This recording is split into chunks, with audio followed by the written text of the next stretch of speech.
यहीं पे अपने बातों को विराम देता हूं। बहुत बहुत धन्यवाद। धन्यवाद सभापती महोदय। रेल्वेच्या अर्थसंकल्पीय मागण्यावर चर्चा करण्यासाठी आपण मला संधी दिली। आज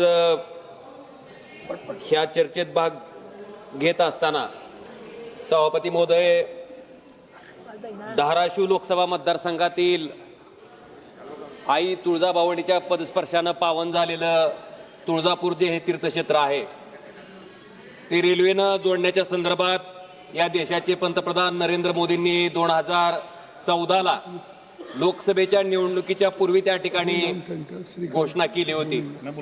सभापती महोदय, आजपर्यंत धाराशिव पासून तुळजापूर पर्यंतच्या रेल्वे लाईनचं काम त्या ठिकाणी पूर्ण झालंय, पण तुळजापूर पासून सोलापूर पर्यंतच्या रेल्वे लाईनचं काम त्या ठिकाणी अजून टेंडरच्याच परिस्थितीत आहे। सभापती महोदय, माझी मागणी आहे की सोलापूर ते तुळजापूर हा रेल्वे मार्ग पूर्ण करण्यासाठी साधारणतः 2000 कोटी रुपयाची आवश्यकता आहे।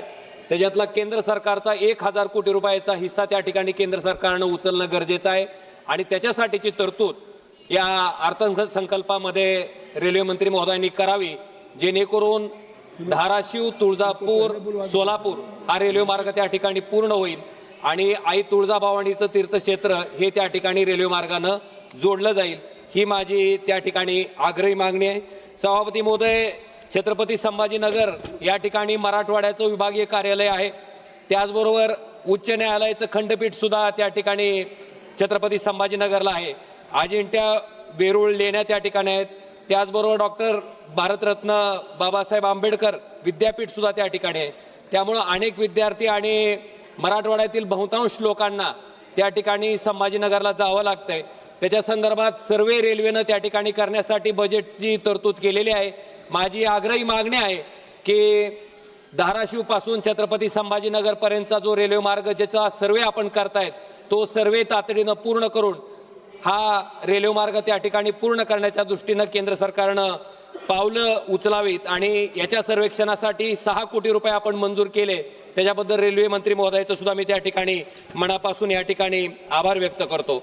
सभापती महोदय, हारंगुळ ते पुणे ही ट्रेन त्या ठिकाणी चालू आहे, पण सध्या ही ट्रेन जी आहे ती पुणे स्टेशन पर्यंत त्या ठिकाणी जात होती, पण दुर्दैवानं आता ही ट्रेन हडपसर पर्यंतच त्या ठिकाणी धावते आणि धाराशिवमधनं लातूरमधनं त्या ठिकाणी जाणाऱ्या अनेक लोकांना पुण्यामध्ये जाण्यासाठी फार मोठी अडचण त्या ठिकाणी निर्माण होती आहे।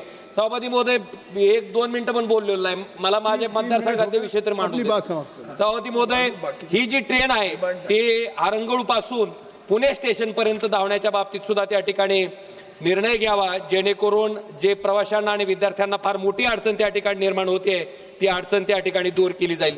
सभापती महोदय, माझ्या धाराशिव लोकसभा मतदारसंघामध्ये ज्या ट्रेन धावत आहेत त्याच्यामध्ये कळंब रोड स्टेशन हे इंग्रजांच्या म्हणजे ब्रिटिशांच्या काळापासून नॅरोगेज होती तेव्हापासूनचं हे स्टेशन आहे।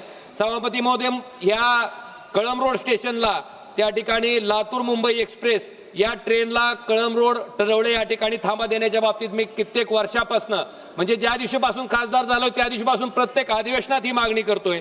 त्याचबरोबर डोके हे धाराशिव तालुक्यातली सर्वात मोठं गाव आहे आणि राष्ट्रीय महामार्गावर आहे, इथं सागर कारखाना देखील आहे, तर या ठिकाणी कुठलीही एक्सप्रेस थांबत नाही। नांदेड पनवेल जी ही गाडी आहे याला डोकी स्टेशन या ठिकाणी थांबा मिळावा ह्याच्यासाठी सुद्धा मी मागणी त्या ठिकाणी आग्रही करतोय, ती मागणी त्या ठिकाणी रेल्वे मंत्री महोदयांनी पूर्ण करावी। सभापती महोदय, एक शेवटचा विषय आहे की धाराशिव लातूर धाराशिव बार्शी या भागातून अनेक प्रवासी त्या ठिकाणी पुण्याला प्रवास करतायत आणि त्याच्यामुळं माझी आपल्याला विनंती आहे की मराठवाड्यातनं सुद्धा अनेक विद्यार्थी प्रवास करतायत। लातूर ते पुणे ही इंटरसिटी ट्रेन त्या ठिकाणी सभापती महोदय त्या ठिकाणी चालू करावी, ही माझी मागणी आहे। आणि सभापती महोदय, झालं संपवतोय मी, एक फक्त काफी श्रीकांत शिंदे जी। सभापती, एक मिनिट दे दीजिए। सभापती महोदय, आपण रेल्वे मंत्री महोदयांनी हाय स्पीड कॉरिडॉर त्या ठिकाणी जाहीर केलाय, एक आहे मुंबई पुणे आणि दुसरा आहे त्या ठिकाणी पुणे सिकंदराबाद। तर हा पुणे सिकंदराबाद जो कॉरिडॉर आहे तो त्या ठिकाणी धाराशिव मार्गे लातूर मार्गे त्या ठिकाणी करावा, ही माझी आग्रही मागणी सन्माननीय रेल्वे मंत्री महोदयांना। धन्यवाद सभापती महोदय। श्रीकांत शिंदे जी।